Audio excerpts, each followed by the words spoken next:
chu ani chuan heta hi kan thian pa pakhat awm a hei lo bulop lop mai a ani poia veng le ming kan zot lawanga kumeng zang ai ni le mi zot ro pe lo kumeng zang ai ni le kaming nga sang ka sayang o ai ming tu sei lo me ro apo ka telo ai ming sei lo la i kum za tia se la ka khom chu kum sum thum la man hi kan ni ve to a helai mu la hian no pangte kan i chang ka ta la nu le pa nei loin helai a tu ma boi pui tu nei lem loin tien ka oma keima taksa rui thei thil sim chang na te kan ei ve thin ka sim du lu tuk thin asa ho na tu ri kan ei chat lo mai ni helai a hian ani chuan ka lo pot chat lot chenga kumeng zai ni tei nge rui lo boi ai lu le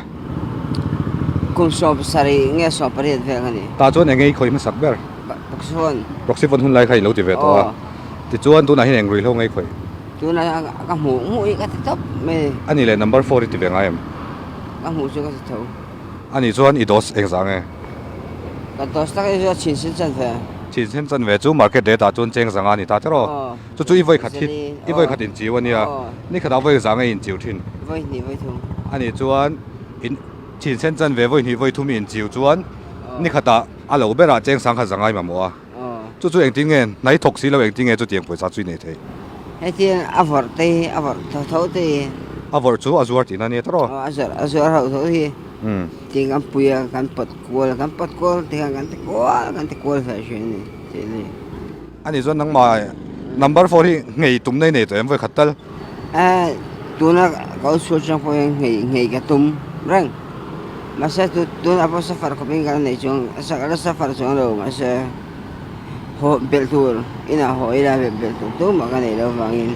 e ko la ya asa ti shom takin ani le zai na hen khong ei riang khong ei ria thin ka shelo i ria thin atlang pui khoi lai nge a thang to na i thlen mi in rela te nge khoi lai a te nge i ria na mun tak khan soi te mi ne la hang ka le do ta pui e toy zo ini zana khong ei ria ni sa so Maria chan mari khoi lai a en